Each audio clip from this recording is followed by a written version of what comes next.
Hi, friend. Welcome to another episode of the Your Audio Solutions podcast, where it's my mission to find the tools and methods from the people that inspire you so you can apply their knowledge to your own life and work.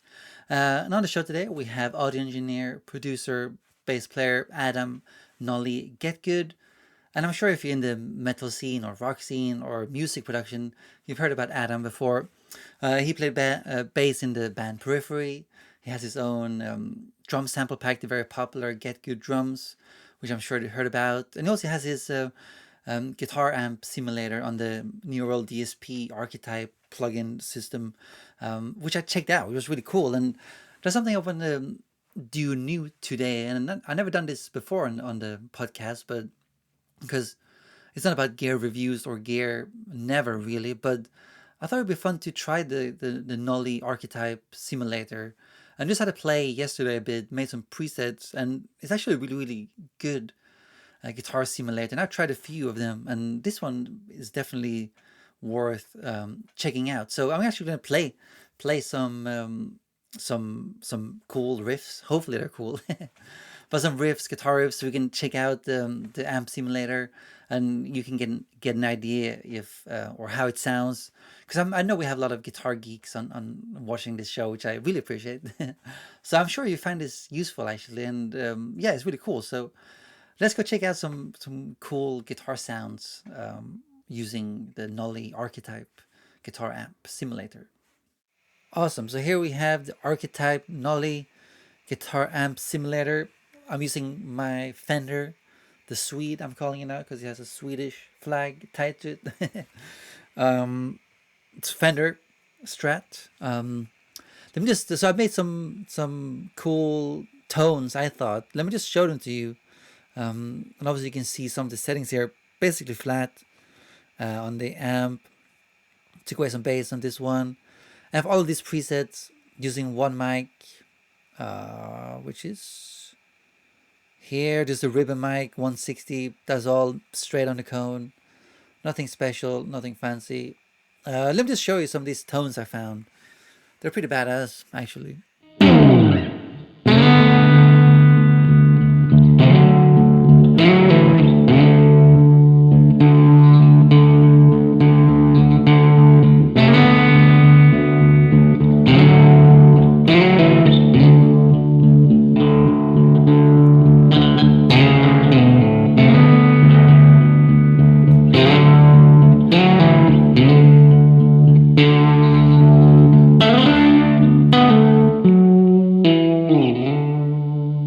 Awesome. That's sweet. And I used to add some reverb to this guy as well, but this really awesome tone, and it's not like other simulators I've experienced before.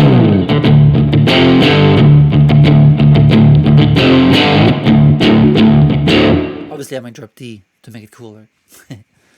Let me show you another one. This is more of a heavy sound.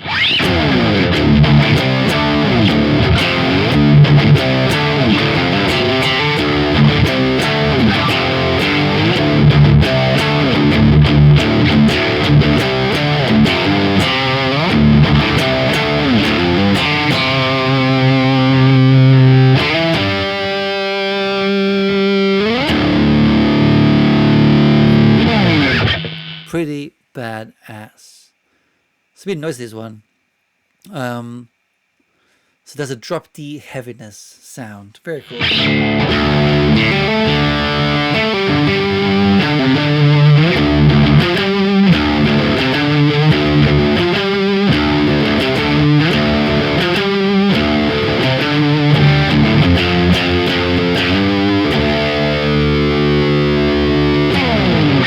You can only do that with drop D. So that's drop D heaviness. So for this third one, let me show you the overdrive setting I made up.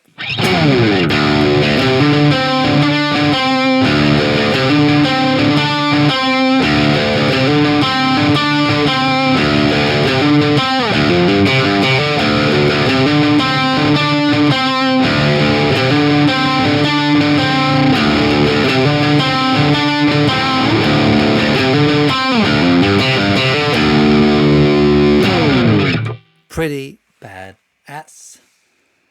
Final one, the fourth one.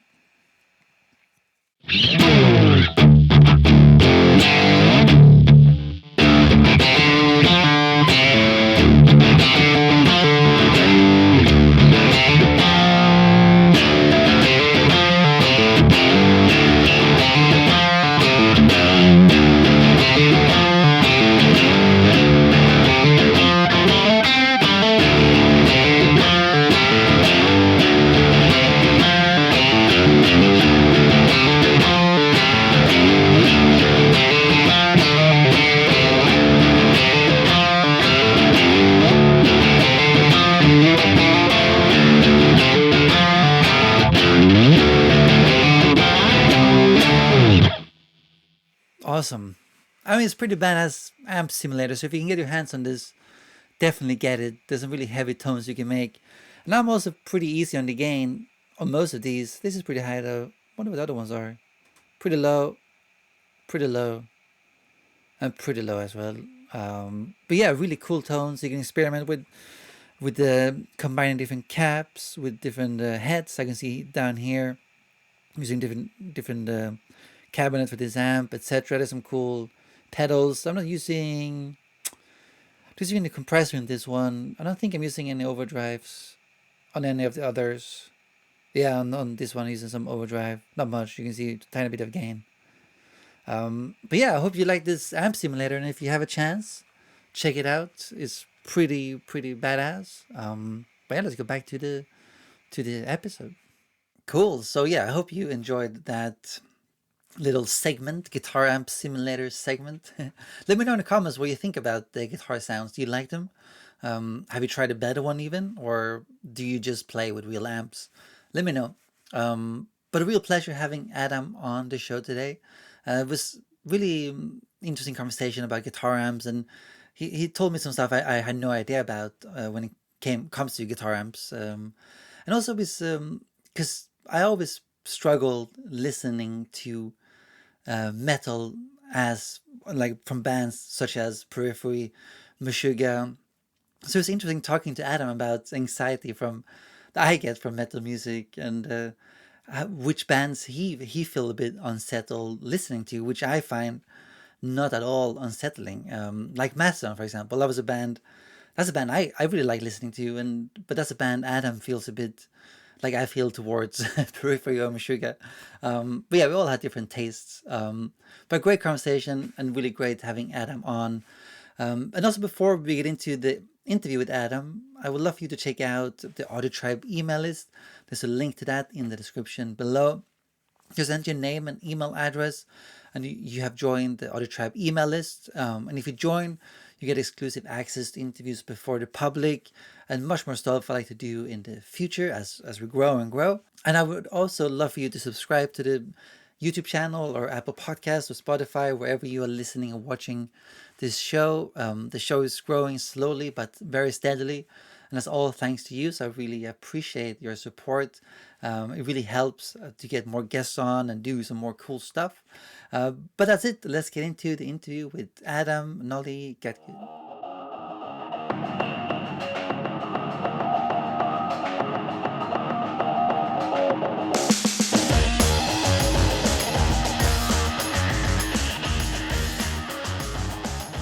So how have you been, man? How's where were you in England, by the way? You're not in London, are you? No, I'm not in London. I'm in Bristol, or kind of the outskirts of Bristol. Right. And yeah, we've been really lucky, I have to say. Like my wife and I, both of us can work from home, and as you might know, some aspects of the music industry have actually done really well out of lockdown. Lots of people at home wanting new toys to play with, and out there seeking to improve their skills. And since one of the main things I do is with my company, we sell like audio products, drum samples and stuff like that. It's actually been really, really solid for us, which is of course a massive privilege. Yeah, because that's an interesting thing with the music industry now, because I was really affected by it. I mean, I was also doing live gigs and working with bands in studios and whatnot. And that all shut down for me. And some people, like yourself, like Joe Satriani. You guys, and some other guys I know, you've been really busy, like Yeah. bands coming to you, and or like yourself. So it's been a really hasn't been any one answer I found, like, oh, this guy is busy because of this, or he's not busy because of that. But yeah, Yeah. it's a weird time, I guess. It is a weird time, yeah. So do you mainly work on live audio, were you saying, or are you doing everything? Yeah, mainly live sound, but Yeah. also studio stuff, working from home or in the studio, Sure. But yeah, that all came to an end last year. Yeah, unfortunately so. That's rough, man. I know the live sound community and all of the crew that go along with that have just had such a horrendous time of it through 2020. Yeah, I mean, we'll see what happens. I mean, there's nothing to really do about it per se. Just keep going and try to learn. Like this podcast has been really awesome to do. Talking to people like yourself. That's been a blessing. Because everyone is at home, so people Yeah. have time. That's been awesome. Yeah, that's super cool. Yeah, yeah. And talking about music, because I've been trying to listen to.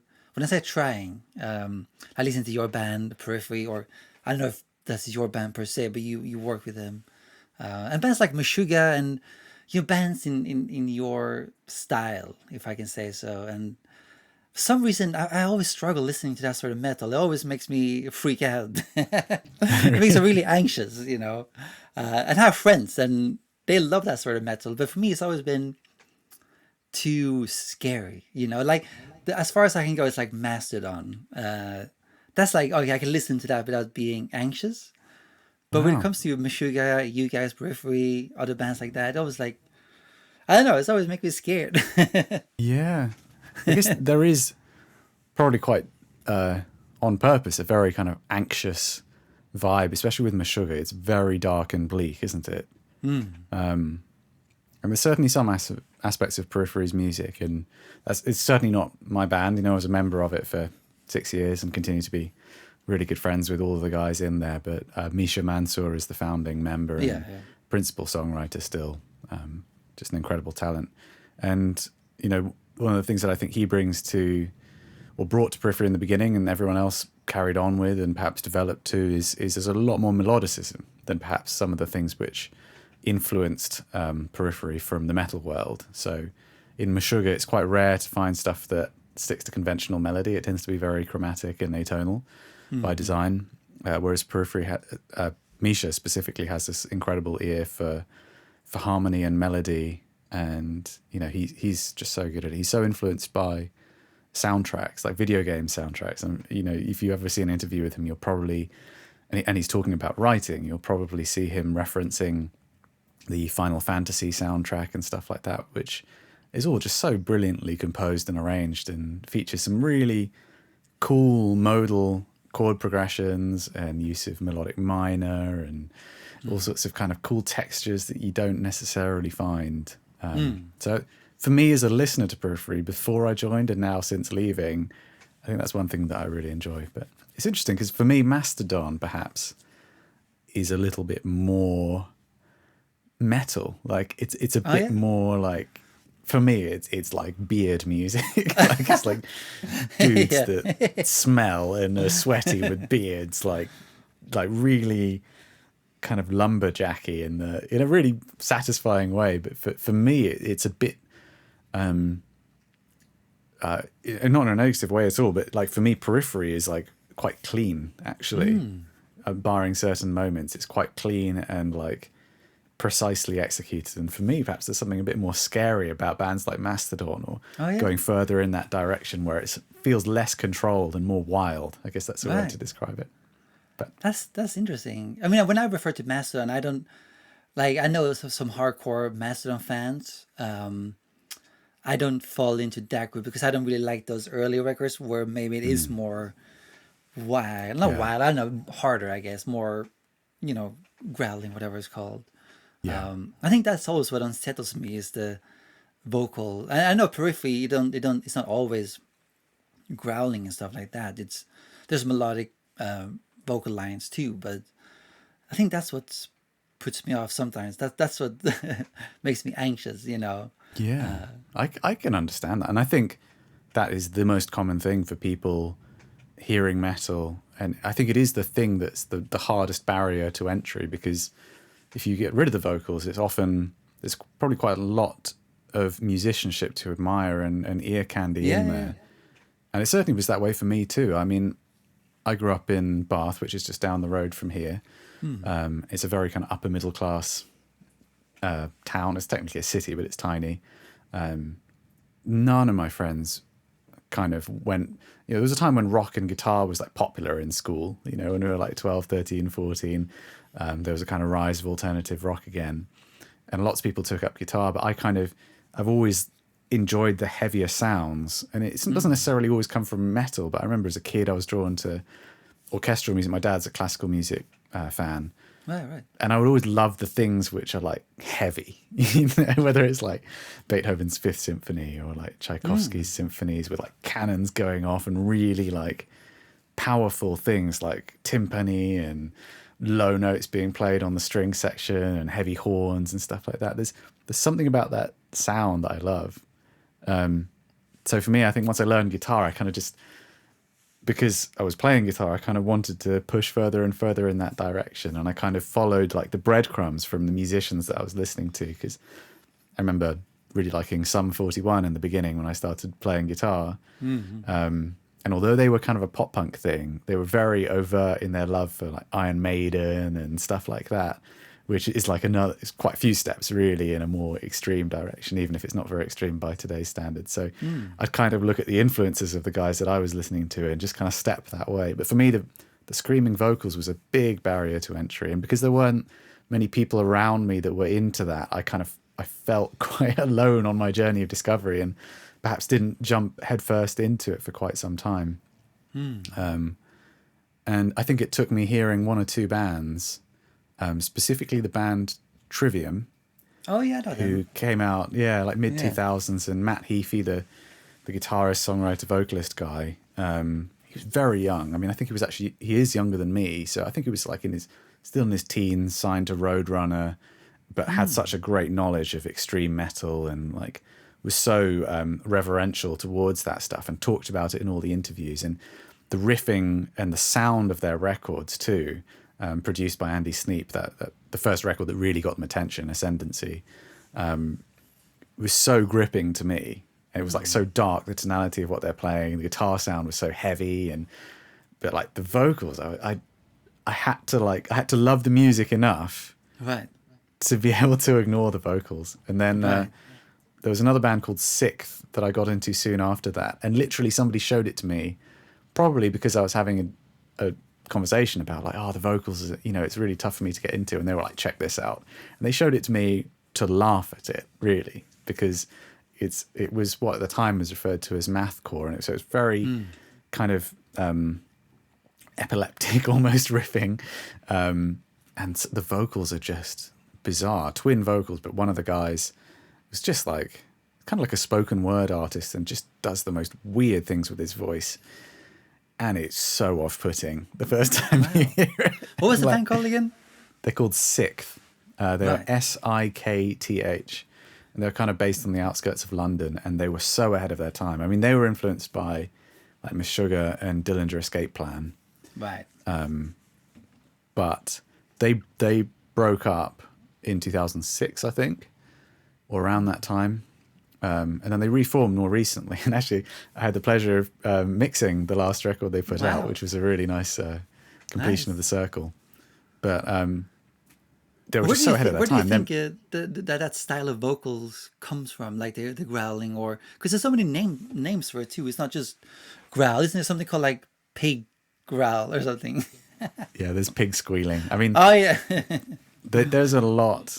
And like anything, the further you go into a subject, the more striated it becomes. And like you realize there's all of these distinctions that are not necessarily, you can't pick them up on your first listen. Like you kind of have to get really au fait with it to notice the differences. I mean, pig squeals, I think you can probably tell if you hear it.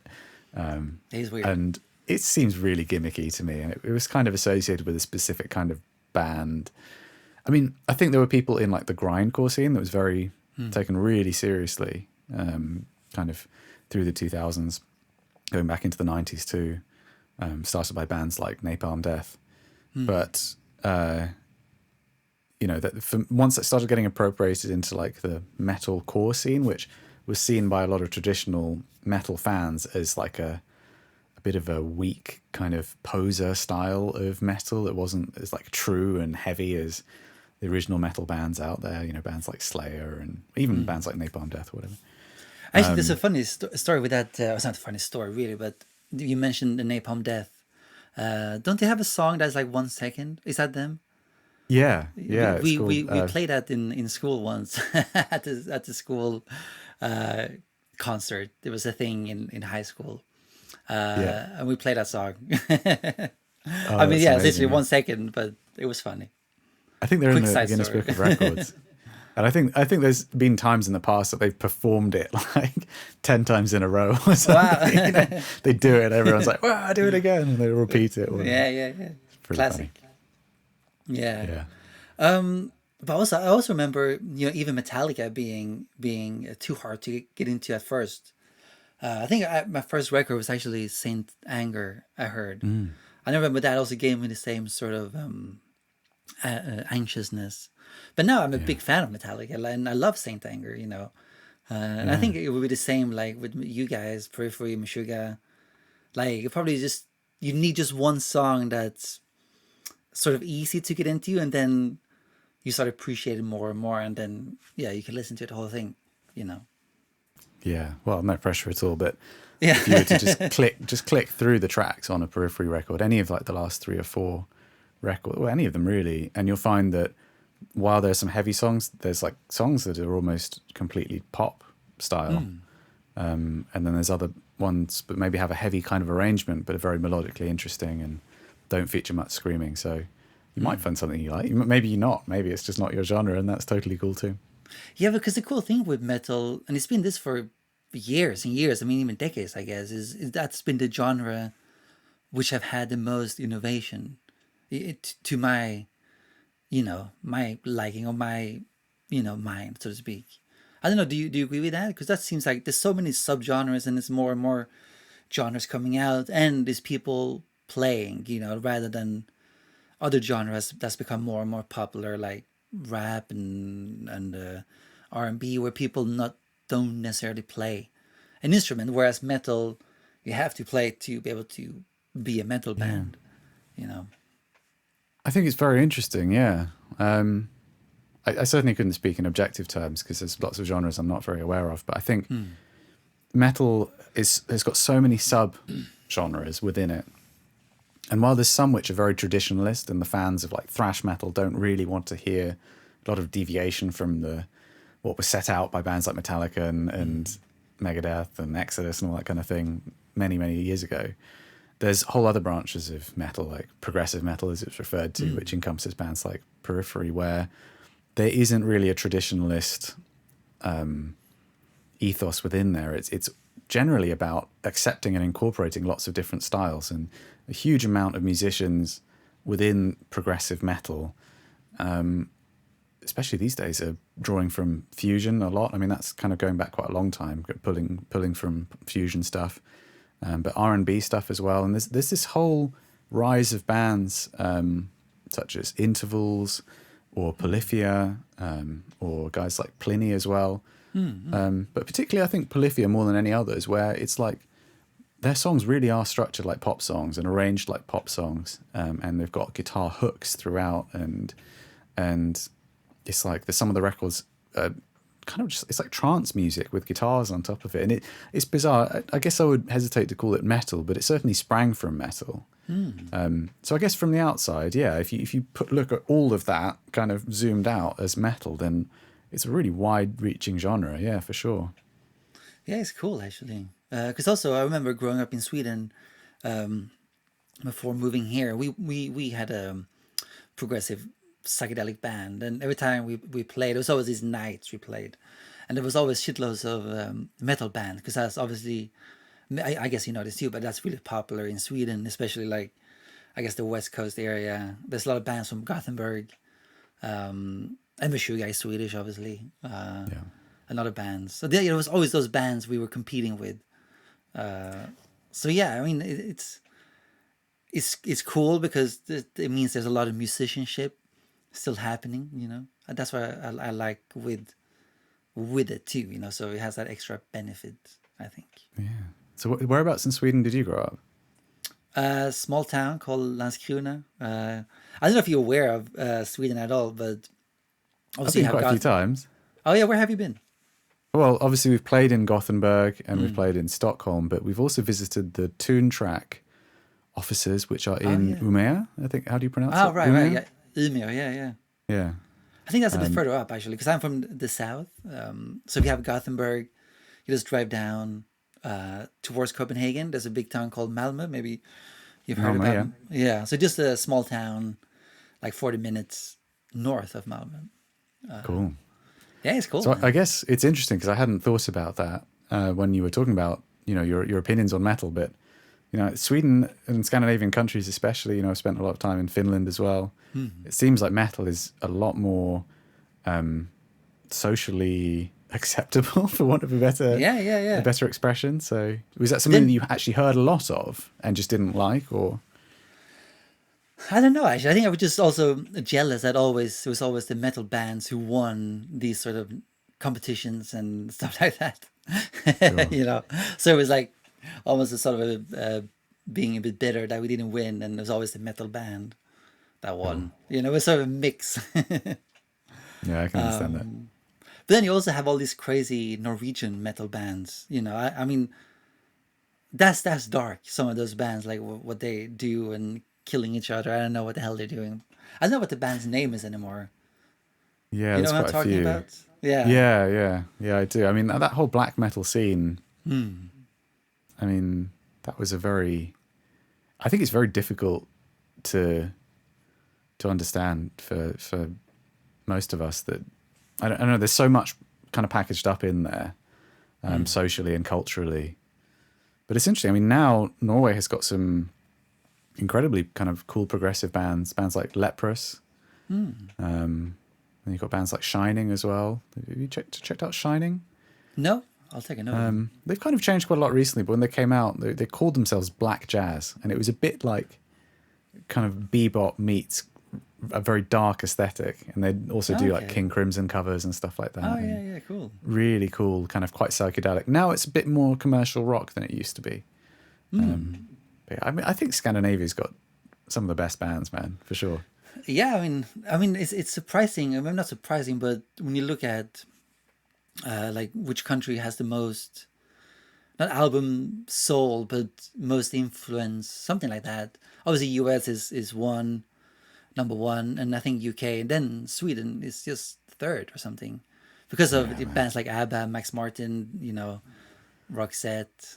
So it's kind of. I'm surprised it's not like number one, just on Max Martin's shoulders alone. Yeah, exactly. I mean, that guy lives on number one. So yeah, it's a good country for music, definitely. No doubt. Yeah. But I know you also into, obviously you have your Archetype, the guitar simulator, and yesterday I was just listening back to Black Album, the Metallica, going back to Metallica again, and I was because I haven't listened to it for, I don't know, years. I was just so surprised how massive that guitar sound is on Black Album. Like, they did a terrific job on that. Yeah, and in a time where there wasn't the community around sharing tips and tricks, I think that's what's really interesting about the era of the 90s and the beginning of metal, was very maverick producers and engineers pushing equipment in ways that hadn't been done before and defining these sounds that are still very much underpin the aesthetics of the genre to this day, like the Black Album guitar sound. It's not like I'm trying to sound exactly like that now, but the way that the band played, like James Hetfield played, combined with that very complicated signal chain and room miking and stuff like that, it was really out there. It's very cool. Yeah, so did they do a lot of room miking for the guitar amps on that record? Well, I heard an interview with Bob Rock recently, a really good one on that Tone Talk podcast or YouTube channel. If you haven't seen that, it's very interesting. It's very guitar geeky, but Right. they had Bob Rock on it, and he described that they got the cabs all mic'd up and got the amp dialed in, and they really liked it. And James Hetfield couldn't feel the palm mutes enough in the way that he could feel in the room. So they hadn't had any room mics up, but they then took some kind of condenser microphone and had it close, like not an ambient mic, close, but just back from the cab a little bit, and moved it around until they found a sweet spot where it was just kind of breathing on the palm mutes. And he alluded to that as one of the defining factors of that guitar tone, that would, I guess, be very difficult to replicate now. Although you could do something similar, but I think it's interesting once you get into ambient miking and stuff like that. It just becomes so difficult to nail all those variables exactly. Exactly. I mean, depending on the room a lot too. I mean, if you have a shit room, then the whole thing goes away, I guess. Yeah, and I'm not sure. It might have been that they dampened down the cabinet booth, or maybe it was a booth quite a lot. So again, it might not have been about ambience like reverb. It might have just been finding a spot where there was like a resonance, like a build up of frequencies that just happened to work. But what was some of the inspirations for Archetype? Like, what was some of the guitar tones you were chasing? Was it your own, maybe? Yeah, I mean, in general, I think that I like to get really good source sounds that aren't really changing the game. I'm not doing anything crazy. I like the same amps that everyone likes. Like I like a Marshall 100-watt head, non-master or master volume. I love the PV5150. I've got quite a few of those, of all the variants. I always liked the Bogner Shiva amplifier for its clean channel. It's a really special sounding clean. And so that's the Archetype is based on the Bogner Shiva, the kind of British 100-watt master volume head. 5150 is the third amp, and then the fourth amp is a little wild card that I threw in because I guess 3 years ago I was really trying to chase guitar tones, and I got into modifying them. I got into learning how to read the schematics, and I don't mean modifying to some huge degree where you're like drilling holes and chucking new transformers and tubes in, but just playing with component values, frequency curve stuff, really, just through capacitors and whatnot. And I had this amp that was made by Victory Amps. It was it's called the Countess. It was designed for Guthrie Govan. And to be honest, I hated it. I really didn't like how it sounded. So I just tweaked it and tweaked it and tweaked it. And I ended up with this really odd amp that had a really cool character to it. So that's actually the fourth amp in the plugin. And I actually sent my amps to Finland, to the Neural DSP place, and they did all of their amazing process of capturing the sounds of the amps, which involves like AI stuff as well. It's really, really advanced. And then there's like a suite of pedals that are quite typical. There's like a kind of typical green overdrive pedal. There's another pedal which, although it's not publicized as such, is essentially the same thing with a lot more gain and a back cymbal EQ on it as well. And that's a pedal I really love that works well with the lower gained amps. There's a compressor and delays and reverbs, and then probably the thing which I defined the most was the cabinets. And we offered 4 cabinets in that plugin. For me, speaker cabinets are by far the most fun but frustrating aspect of dialing in the guitar tone, especially with high gain, because your amp's basically just putting out white noise. It's putting out the whole frequency range, so that the whole voice, and I call it a voice because I really think it is analogous to like the way that the timbres of our human voices are shaped by the dimensions of the cabinet, but then the speakers too. And it's such a minefield if you start getting into comparing speakers even of the same type. I mean, if I could turn around the camera, which I can't, and I'd be embarrassed to do, you would see that the whole wall down that side, plus behind me, you can probably see there are some amps and cabs, then lots of amps, and there's like a subtrap booth over there that has a cabinet in. It's just cabinets and speakers. There's loose speakers absolutely everywhere. I mean, here's a pair of vintage 30s. Different pair of vintage 30s. Like, there's just everything, greenbacks, all different types of speakers all around. So I just got really, really into the physics of it all, and chasing down the specific speakers that I love the sound of, that come from very specific batches even of production, because they just vary so much. And So I captured 4 different cabinets for the plugin, which kind of loosely pair with the amplifiers, but they're designed that you can mix and match. Because I just think it's so crucial. Like if you use this, you could use the same amp for your whole career. If you change the cabinet, people are not going to hear it as the same guitar tone because it's just like a totally different EQ curve being put on there. Right. Whereas the other way around, you could have like 20 guitar heads and plug them into the same cabinet and it's going to sound remarkably similar. Not identical, but like that whole the EQ of your guitar is going to be completely the same.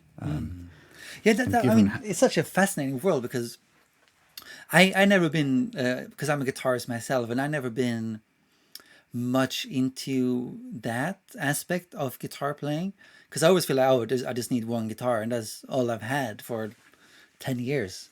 I love to have more guitars, but I don't. But I always feel like, that the pickup selector is enough to change. You need to have one side, one pickup, another side, another pickup. I always felt like that was enough. But then I also really appreciate people like yourself where, you go to the next level. Yeah, it's interesting. I mean, I think there's different goals perhaps and maybe different genres too, but what kind of music do you tend to play? Yeah, so I guess it's in the progressive rock, clean stuff to like progressive rock, I guess. Psychedelic, clean stuff-ish. I think the cleaner your guitar tone is, the less perceivable difference you get out of that, of like changing cabinets and stuff. Oh, yeah? Actually, because it's like a clean guitar might have a spike of high-end information on the pick, but then like the high-end drops off very quickly. That's what I hate about Fender amps, because I feel like if I use a Fender, I have to be really careful. That's what because my main amp is an orange, and you can hit it like really hard, and the dynamic stays the same ish. But with Fender, like I'm having here in this bedroom, that's like if you hit a note or a string, it just peaks. Like the dynamic just shoots off. Yeah, well, it's tough. You kind of with Fenders, you really need to turn them up to the point where everything is compressing. It's like slightly saturating because it feels really naked, doesn't it, to play with something like that? Definitely. And that's so weird with Fenders, man. Well, it depends on a few things, but yeah, they're like, especially the old ones. I mean, there's no master volume on them or anything like that, and it was just about. They weren't really designed to be played in bedrooms.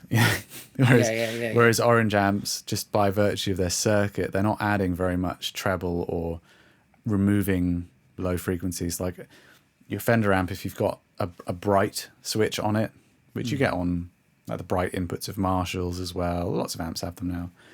That's actually a variable. It's like a parallel EQ on your guitar.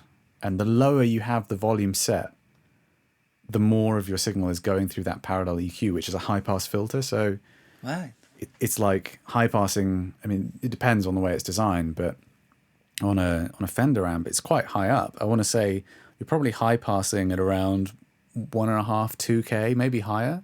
Wow. So essentially, you kind of have this problem where there's this fixed parallel thing where it's fixed at 1K, and the lower you have the volume knob, the more of your signal is being diverted through that high-pass network. Wow.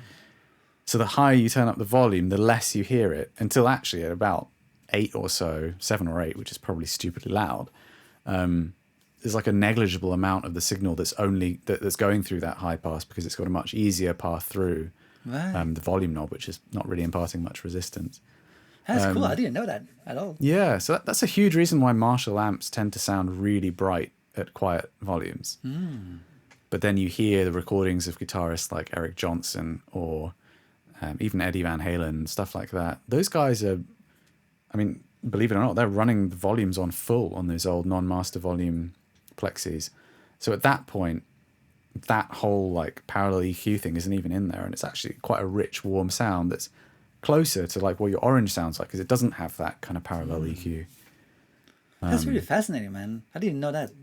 Yeah, it's interesting. And unfortunately, Marshall in their reissues of their vintage models have kind of tried to fix that. So they sound a little bit, they still have some stuff going on, but they sound a bit better at lower volumes.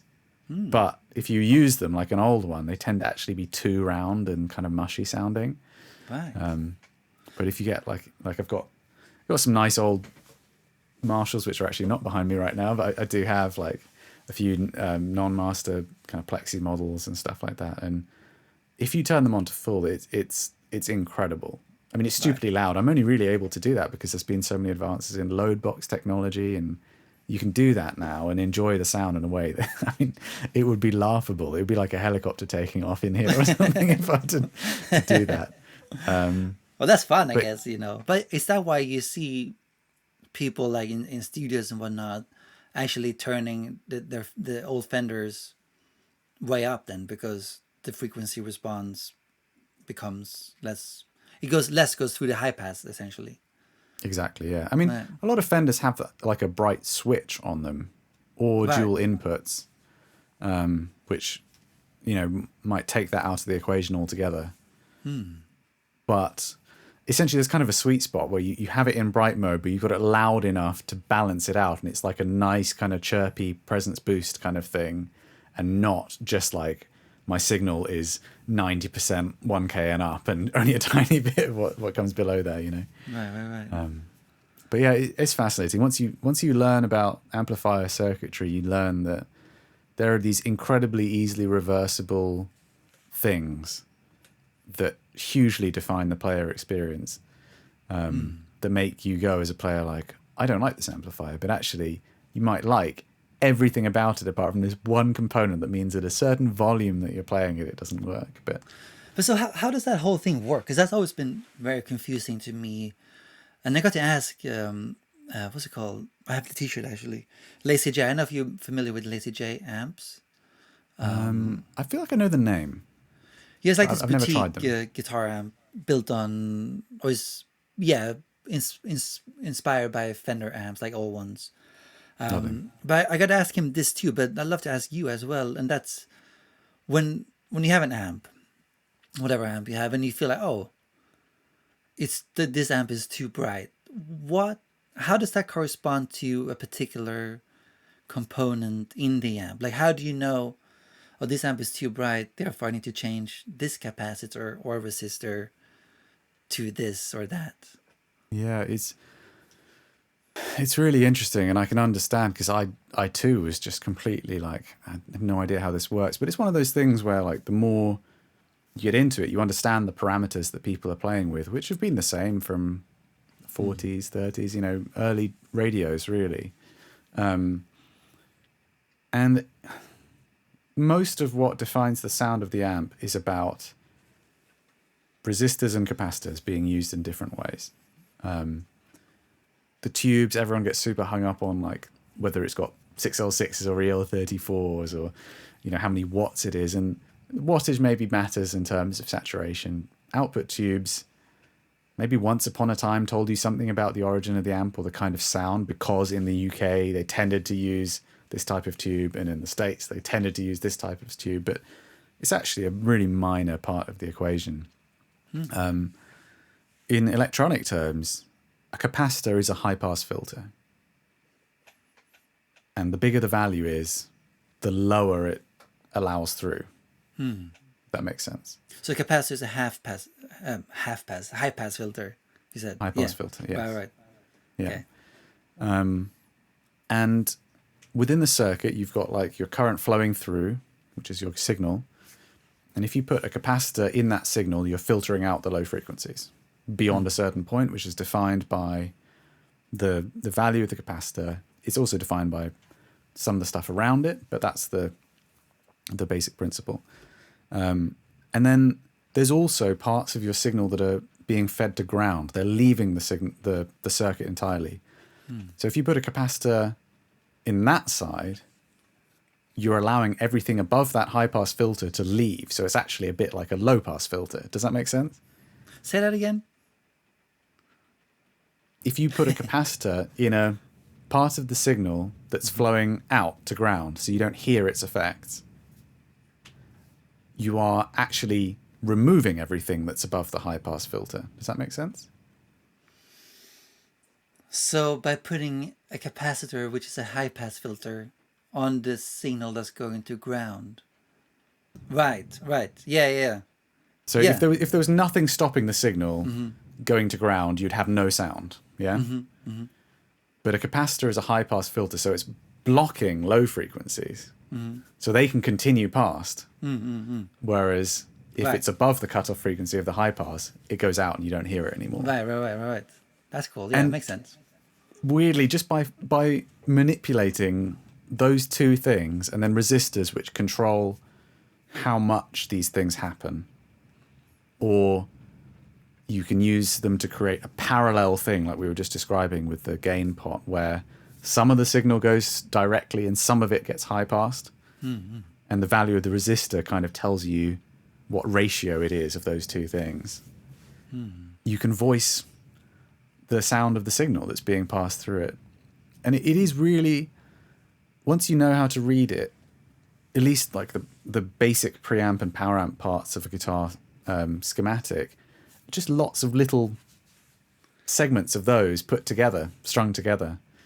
There is, I mean, it's hugely technical too to design an amplifier, and designing like the power supply and the way the grounding is done to reduce noise, and if it's a high gain amplifier, making it so that it doesn't go out of control, and filtering the signal just enough so it feels right as a guitar player. That's hugely technical and artful almost, but at its most basic, you can see it if you understand audio engineering as like a series of filters, like high pass filters, low pass filters, and actually this parallel thing of like having an EQ in parallel turns out to be a bit like a shelf. Because if you think about a high pass filter and then you're bringing up a parallel just flat EQ, you start to see something that's like a line, and then it goes like that, which is what we know as a shelving filter. So a bit of knowledge as an engineer, like an audio engineer, actually can really help you get an understanding of how the signal's being voiced. That's cool, man. And well explained. Yeah, I think I understand that at least. Yeah. Then there's That's so much cool. And other stuff. Yeah. just to explain too, like on a Marshall circuit, there's two shelving boosts in the top end, and then there's also that thing on the volume knob, which is like another shelving boost, but you're defining how much of a shelving boost you get by turning the volume up, which annoyingly makes it louder. It would be nice if the volume stayed the same and you just hear it like an EQ, but it's simultaneously making it louder as well. And you compare that to an Orange, and I don't think Oranges use any of those shelving boosts at all. So your signal stays a lot flatter throughout. And it also it doesn't cut as much low end out of your signal. Marshalls cut quite a lot of low end out of the signal. That's why you get quite a crunchy sound out of them, and why some people don't like them for cleans, because they feel like you lose the body of the guitar. Yeah, but that's also what I feel about Fenders, you know, with when it comes to clean sounds, which sounds weird, or it seems weird, because my perception was always that Fender was warm, but that's just when I tried it this many years ago, and I just found the Orange was warmer in that particular instance. You know, I'm sure there are Fenders that are warm, but maybe you have to go back and crank them. Yeah, or if it's got a bright switch, you know, you go into the lower input, and you should find that's quite warm that way. You gotta check if this amp has that. I don't think it does, a switch. This is just a Champion 30, whatever it's called, so small combo amp. Yeah. I think a Champ circuit doesn't. I'm not sure. I've got a feeling a Champ circuit does have like a fixed bright capacitor on the volume. Let me see. I'm looking at the schematic really quickly. Yeah, that's fine, man.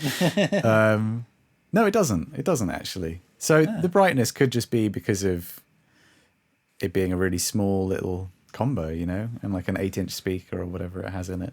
Yeah. I don't know what it is really. It's my father-in-law's amp that I'm just using at the moment. Oh, cool. But yeah, and you said tubes, they have a less effect than you think, or that's only if it's on a certain stage in the amp? No, in general, they don't. The biggest thing like preamp tubes will affect is gain, like how much level increase there is. That's probably the biggest thing that you're going to notice if you change tubes in the preamp section. Now this is of course blasphemy to certain people who are really into all this kind of thing. But I believe it to be true. I've done a lot of blind tests, and phase cancellation tests as well, you know, recording both ways and seeing. Mm-hmm. They do make differences, but we're talking really subtle a lot of the time. So did you do like a null test sort of thing? Yeah, sorry, Right, null right, testing, right. yeah. Yeah.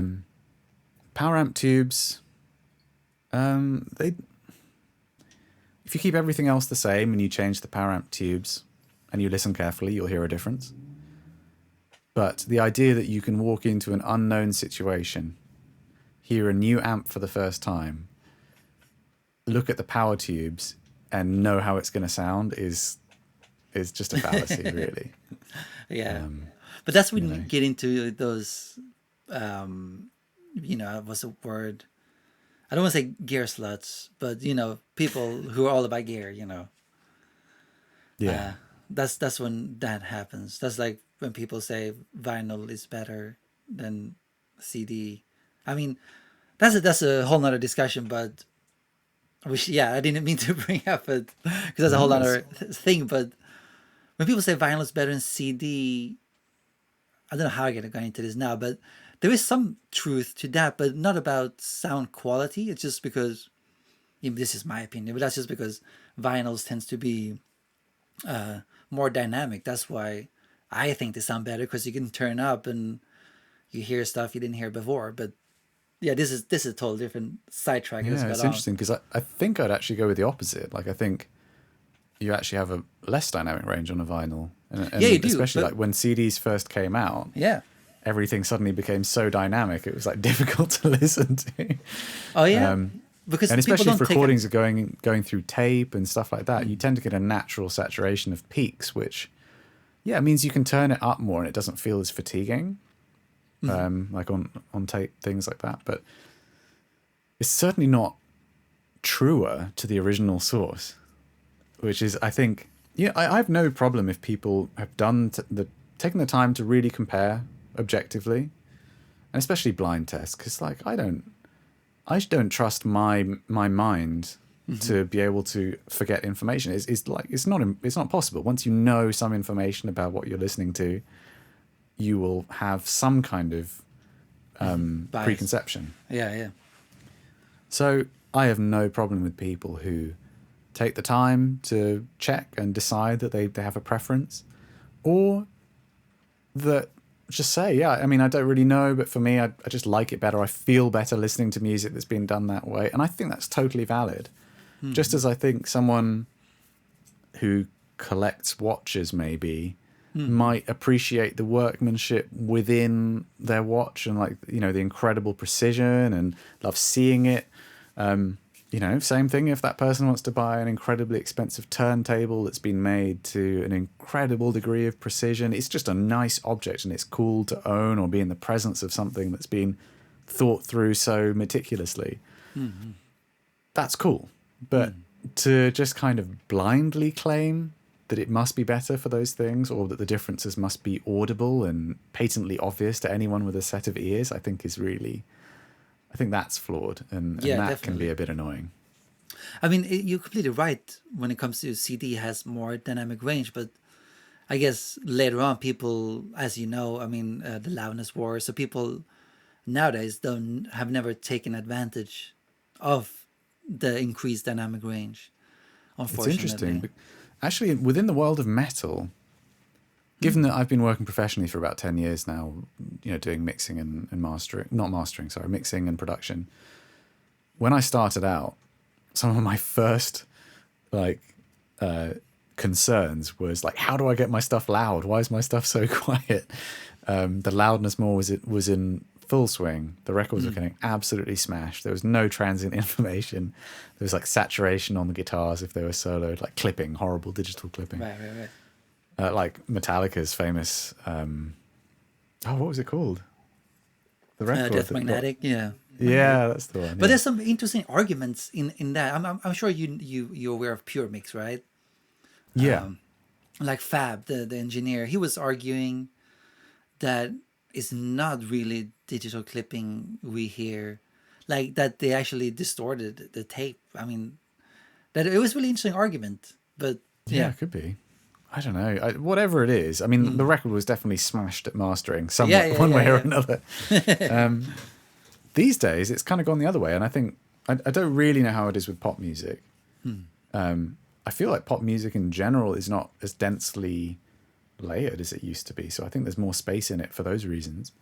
But within the world of metal, I'm quite pleased to find that it's just not really a thing anymore. Spotify and YouTube, volume normalization or whatever, their algorithms that they use have kind of taken a lot of the competitiveness out of that.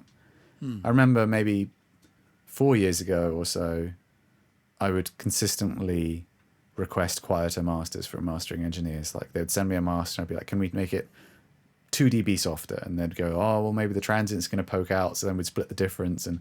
But I would always be trying to bring it back a little bit.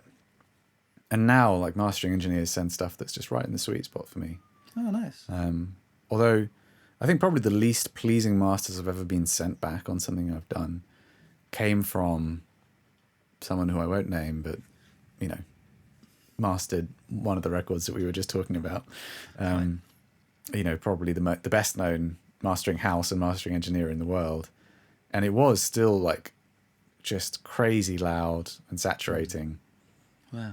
And that was a shame, really, because I don't think there's a need for it anymore. For me, it felt very overblown. And, Yeah. I mean, I was talking to a mastering engineer as well on the podcast here last year. And I was asking him because sometimes when I compare my own, if it's masters or whatever, mixing and stuff with a track on Spotify, even though my track might read like good, like whatever LUFS it should be, you know, to be a good dynamic level, there's still tracks, even though Spotify say they turn it down to whatever level should be according to them, there's still tracks that are louder. And this guy was referring to, I forgot what he said it was, but it was some form of compression that I wasn't aware of. I don't know what he called it again. Maybe it was just downward compression. I'm not too sure how that works now, but essentially he was able to make the LUFS like a smaller, I guess, like a louder volume, but Wow. oh no. So still make it read low, but still be louder. I don't really know what he meant, but yeah. I don't know either. Maybe just as a guess, he's doing something to exaggerate the quietest moments, so that on average there's like a wider range, but most of the track is kind of not quiet. I don't know. You know Yeah, what I it was mean weird. by maximizing the quietest areas. That would sound like downward compression. Like by minimizing the quietest bits. I mean that's fascinating, and yeah, I'm quite happy to let mastering engineers figure that stuff. Yeah. Exactly. But yeah, I mean, so what were we saying before? We were talking about guitar amps for quite a long Yeah. time. I don't know how much more we need to talk about that. I got sidetracked with the vinyl thing, and then now we ended up here. But yeah, going back to the guitar amps. Actually, another sidetrack quickly on guitar amps, because I was checking the Archetype promo video, or the ad, whatever you want to call it, and I guess that's your song, right? You're playing. Yeah. That's a really cool song, man. Oh, thank you. What's this time signature? Because I was just trying to count it before we went on the call here. But do you remember what it's in?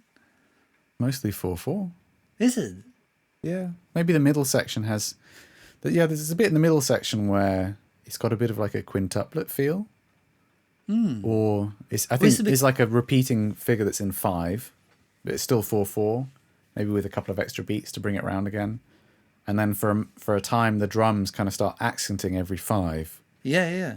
So if you had the click track going, it would sound a bit disconnected, but it is kind of done methodically. It's what you call like an implied metric modulation, Right. where it sounds like there's been a change of tempo or a change of time signature, but actually it's just that the drummer's like suspending reality by just continuing to repetitively accent like an odd pattern over the top of the meter, if that makes sense. Maybe that's what it is then, and why Could it be. feels like, because the accent feels like that's 1 again, but I guess it's not. Or Yeah. There's always a bit of an argument with these things of like, when does an implied metric modulation, where it's just an illusion, when does that become an actual metric modulation, like a change of tempo or a change of time signature? I guess it's up to interpretation. But I would say in that case, like, I'm pretty sure in my recording, I know in my recording session there wasn't any tempo changes or anything like Right, that. right, So, right, right. Okay, that's cool, man. Well, yeah, now I got that answered. that's But cool. going back to the archetype simulator, because using simulators and stuff, I always been, do I like a simulator? Does it feel the same? And I think I came to the conclusion that using a simulator is perfectly fine and it sounds awesome in a track.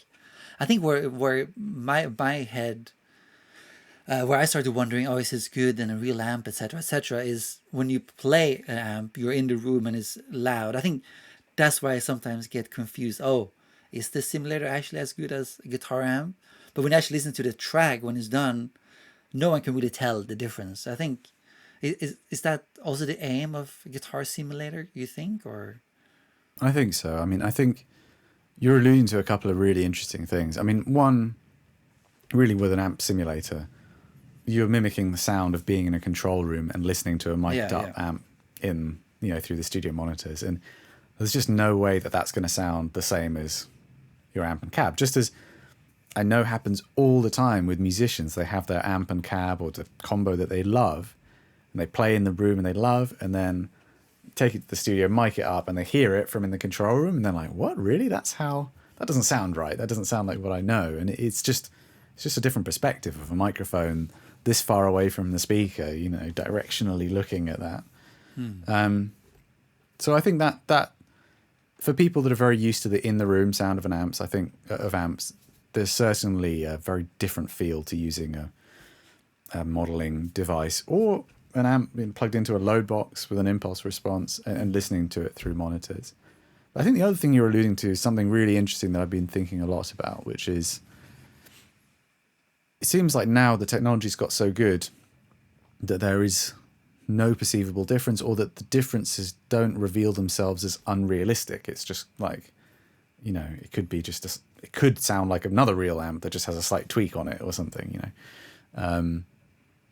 But what's tricky with amplifier modeling, with drum samples and stuff like that is you do have that doubt as the person using it as to whether it sounds realistic in the way that you don't have in your head when you're actually doing it for real. You know what I mean?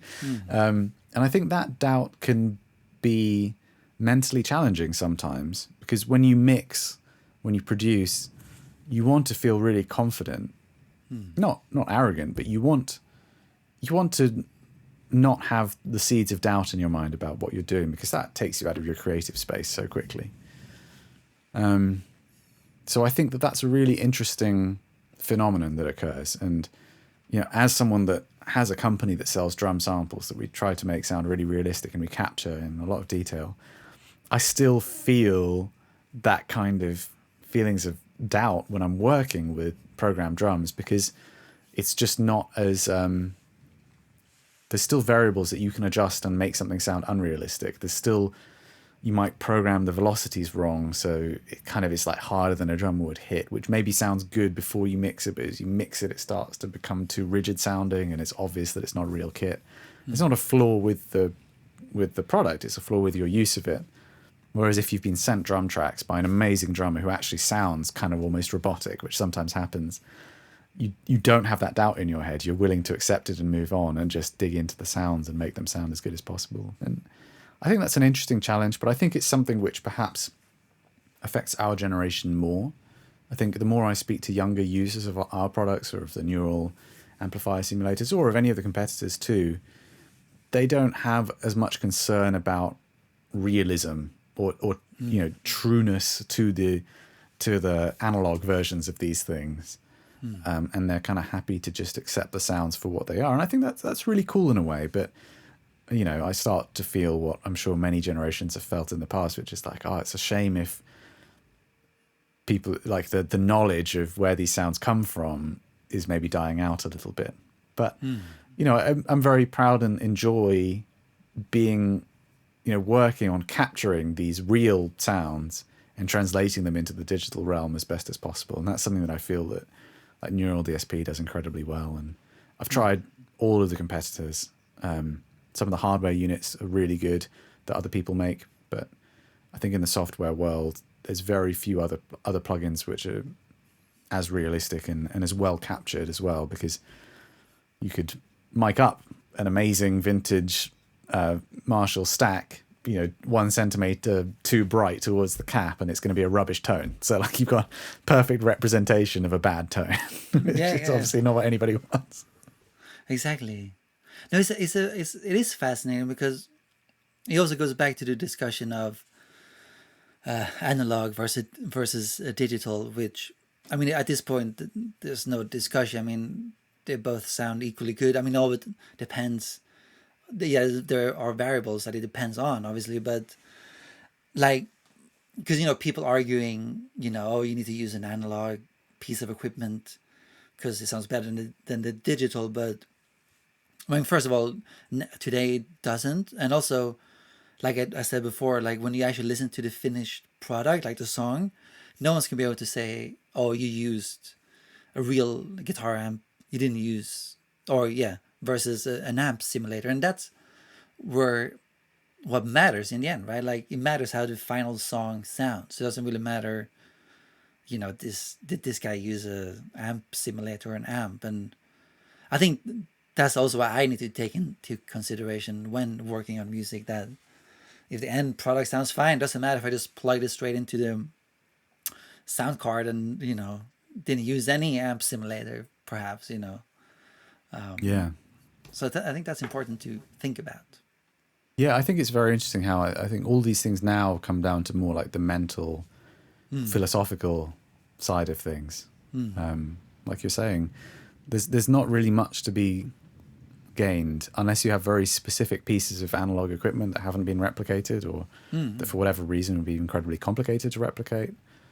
I mean, have you watched any of the videos that Eric Valentine has made? Are you familiar with Eric Valentine? Yeah, no, but I haven't watched his videos, but I know he has videos out, yeah. He has this incredible YouTube channel that he's been putting these very long form videos up on for several years now. Actually, not so much recently. And some of them are based on, showing differences between analog equipment. And he's very methodical. I really respect his approach. In fact, I think he has a whole video on essentially bias and like our own mental biases towards things, and how to compare things well to really know the difference. And there's certain things which he points out where they're just very complicated. For example, he talks even like the difference between recording on an analog system and just using like an analog summing thing, or using like just a Neve 1073 preamp versus actually recording on a console with all of those things, because the console, your signal's going through 6 times as many transformers and op amps as is in the preamp. So it's like you'd have to run your signal through lots more stuff to actually get that sound. So even just within the world of analog, there's kind of shortcuts now that have been taken to be analogous to using like this much more complicated rig that actually don't fully replicate it. But yeah, sidetrack over. I think unless you have equipment which has not yet been modeled authentically, you certainly don't need to go into the analog realm. But there is a philosophical side to it, and there is a mental side, and there is just an enjoyment to it as well. Like I was saying earlier about, maybe you just enjoy your expensive turntable and it brings you joy to use it. Maybe as for some people that grew up using analog equipment, there's a certain joy and intuitiveness of working on a console and using real faders and grabbing knobs and patching things in on the patch bay that is intrinsic to what they enjoy about doing their job or even their hobby. And there's nothing to be laughed at about that. No. I think that that's valid too, but I just think it needs to be recognized for what it is. If those same people insist that they're doing it because it's the only way and they're using stuff which is very replicable in the digital world, then perhaps they're not allowing themselves to discover the truth of their situation. Usually that comes down to how much money they spend, I guess. That's piece of equipment. that's going to happen to all of us. All of us feel that pang of defensiveness if we've worked really hard or made sacrifices to get hold of some item that suddenly is widely available or copied and widely available. Definitely. But also you talk about drum samples. because that's something I use a lot and have done for many, many years. And I've been using the Addictive Drums, whatever it's called, yeah, company. Yeah, addictive. Yeah. And I feel, I don't know exactly what you just said about it, but, you know, in terms of sounding rigid, I guess, and how you program it. But I think drum programs like that and others like yours, I guess, it's not about the actual sound. It's more about it's more about the feel of how well you can program the drums, or if there's a real player playing, let's say like a like an electronic kit which triggers the samples. I think that's where the difference comes of sounding computer versus human, not down to the actual that you use a sample library. Does that make sense? It absolutely does make sense. And I mean, as something which is parallel to what you're saying, I frequently, when I'm producing bands and we're tracking live drums, which I like to do as much as possible, I often talk about how I think if you had a live drum performance and you quantized it 100% to the grid, and you made sure there was no flam, so like you tightened up every cymbal to every kick and did everything you can to make it as precisely on the grid as possible, I think that would sound more fake than if we, say, took that whole performance and 100% replaced all of the shells and didn't quantize it to the same degree. Even if it's mostly on the grid, but we let there be some flams and stuff in there. Or if you took the time to program in, like clicking it in, but add the necessary realistic offsets on stuff. I think actually that would sound more realistic. The one that's got loads of samples on, or is even completely sampled kit, would be perceived as more realistic than a drummer who hits very consistently that's then quantized to be 100% on the grid. So I 100% agree with you on that. And with GGD, as I mean, all the companies are doing this, but we've been spending a lot of time developing MIDI packs, so people can download MIDI, which is almost all the time being played in on an electronic drum kit by good drummers, and maybe they've done some minimal editing on it to make sure it's not got some kind of quirk that's going to be annoying to end users, but for the most part has the feel left intact. And I think it's super inspiring. Actually, I never used to make use of MIDI packs because they would be available on other softwares I used before I had my own drum sample library, but as time goes by, I'm really beginning to appreciate how useful they are. Even if you change a lot of what's there, but you keep some of the timing and feel intact, it's really inspiring. And I think it does make things sound a lot more realistic, even though it's fully sampled. Yeah. But do you think that also has to do a lot with what we're used to listening to these days? In which aspect? Like That, for example, I was listening to AC/DC before our conversation, and I mean, like they're super groovy, and they're not always perfectly in time with each other, etc., etc. But nowadays we're used to hearing more quantized music, and do you think that's why we like a programmed piece of drum performance, like you said? Yeah, I mean, yeah, I think what we're talking about really is about allowing there to be some variation in there. Like timing wise, I think it is very interesting, this thing about quantizing and timing and feel, and I think it's genre dependent. I think Definitely. even going back to the 90s, like Fear Factory and bands like that, when they came out, it was all about, well, Metallica too, it was all about being as tight and locked in as possible. And had you given them the capability back then to record into a computer and visualize their waveforms and lock everything into a grid, they'd have probably taken it. And if you go back to the disco era, the session drummers that were used on the disco hits and the Motown hits were the ones that were referred to usually as like a human metronome, and they'd have bands around it that could play as tight to the beat as possible. So I think it's very interesting because it's easy to glamorize the flaws in those things now, just as it's easy to glamorize like the lack of fidelity in older recordings and the saturation and compression that you get from recording to tape, and all of these things which now are seen as like super cool and vintage.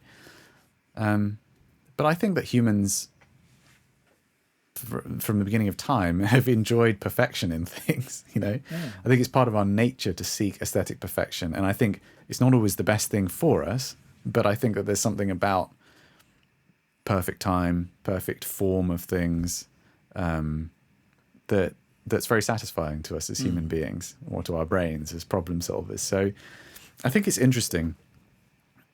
I don't think that you should be ashamed of enjoying things when they are completely quantized and gridded. But at the same time, it's nice to be in touch with reality. It would be a bit like saying that you can't enjoy like an amazing Greek sculpture, which is like a perfectionized version of a human form. Right. You say that to art critics. And if you literally couldn't find somebody attractive in real life because they didn't look like a super photoshopped cover of like FHM magazine or something, if that's even still a magazine, then maybe that's a problem. I think you're right about that, actually. But to be able to take some, to feel the satisfaction of hearing music that's incredibly rhythmical in a kind of mechanical sense, and that taps into some pulse and is predictable in a way that is satisfying because you feel like you are completely in sync with the music. I mean, there's nothing wrong with that. There's nothing to hate about it. Yeah, I can only agree with you because I feel the same way. Yeah. But something I got to ask you about drums before we wrap up, and this is a super random question, really. I don't know if anyone has thought about this as much as I have. But when it comes to, obviously Lars Ulrich, Metallica's drummer, he's always had the reputation of being a shit drummer because he doesn't have any technique, right? And there's always been this discussion about him playing the double bass drum, and how much is made in the studio, how much is him actually playing the double kick drum patterns.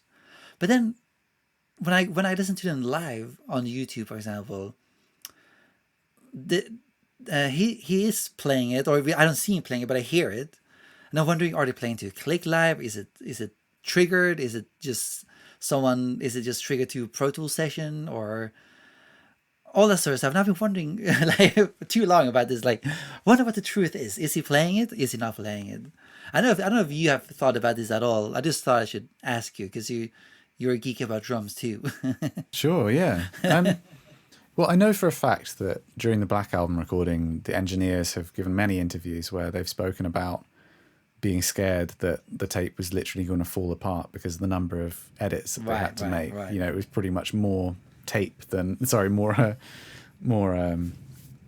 whatever the name of the tape is they used to adhesive than actual audio tape. So it definitely seems like it was a tricky thing to get. Like, I guess the song One with the double kick was the famous one. I don't think it was easy for them to accomplish that in the studio. Would they have maybe punched in the kicks separately? That's too hard. It might have been. I mean, people were punching stuff in back then. I'm sure they punched in that section. Yeah. But yeah, how many takes did it take? How much editing did it take? Probably quite a lot. I mean, Lars has often been criticised live for not doing the double kick parts. And just to omit them entirely and just to play like a different kick pattern. But these times it's in there, so I'm just wondering, is it playback, but then they have to play to a click because no one, otherwise it would be I don't too know. obvious. I kind of feel like Metallica wouldn't play to a click. I don't know for a fact. Same. Yeah. It just puzzled me. So, but yeah, just random. I'm just interested to see what you thought about this. Well, what I was going to say is if he's not using a trigger, that probably grants him a bit more leniency, actually, because when you have a trigger on your kick drum, like, so when you hit it at any dynamic, it triggers the same sound, which is really clicky and audible. Then you really hear the errors in timing and everything because it's just so patently obvious. Whereas if you're using an acoustic kick drum sound and your left foot's a bit weaker and in general you're kicking weaker than you would on a heavy backbeat, there's way less like presence to the sound of the kick drum and it becomes a bit more of a rumbly wash. Excuse me. Yeah, maybe it becomes a bit more of a rumbly wash underneath everything. You can get away with murder. And I think that happened quite a lot in the early days of metal where drummers live would be... one sec. No problem. I think it happened quite a lot in the past where drummers would be known for their double kick prowess and speed, and then you'd hear a recording of it and it would just sound rubbish. You know what I mean? Like, Yeah.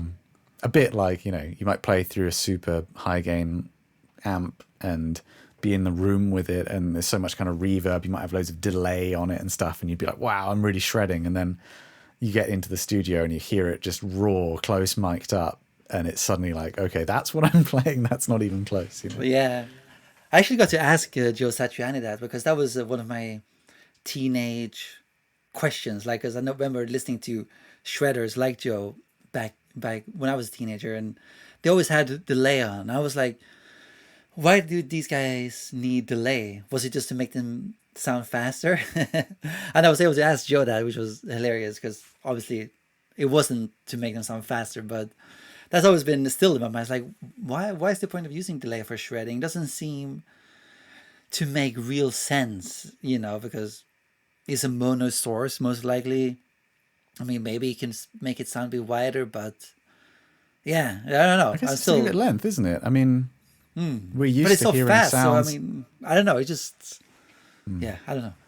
I guess it could blur things up if it's not filtered correctly or if it's too loud. But you put loads of delay on lead vocals, or Yeah. you have lots of natural ambience on the sound of an orchestra in a room, in a concert hall. So I guess there's that sense of size and sustain that makes it feel more lyrical, perhaps, to have that stuff on there. Yeah, I guess so. It must be. Yeah. But Adam, I don't want to take more of your time, because it's been a pleasure having you on. Likewise, I thank know you. we're getting over a bit, but yeah, it was a pleasure, man. And thanks for those tips about the metal bands. I have a band named Shining, was it? And Sick, what's it called? Sick? Shining, yeah. Shining is the black jazz band. Sixth is the kind of math core band, if you want to call that. Leprous is another really good one to check out from Norway. Leprous. Cool. I'll make a note of that. And yeah, you should check out Polyphia as well if you want to hear the kind of where prog metal, if you can call it that, is kind of encroaching on R&B territory and stuff like that. It's all quite interesting. Cool, man. Yeah, thanks for those tips, man. And yeah, thank No you worries. for coming on. My pleasure. Thanks for having me. Thank you, Adam, for coming on to the show. Real pleasure talking to you, and hope you, the listener, enjoyed it as well. Again, before we leave, please subscribe to the YouTube channel, to our podcast, or Spotify, wherever you are listening or watching this show. And also, please check out the Audio Tribe email list. There's a link to that in the description below. Just enter your name and email address, and you have joined the Audio Tribe email list. And if you join, you get exclusive access to interviews before the public and much more cool stuff I like to do in the future as we grow. But that's it for this week. Real pleasure having you here again. And I will see you next week again. So take care.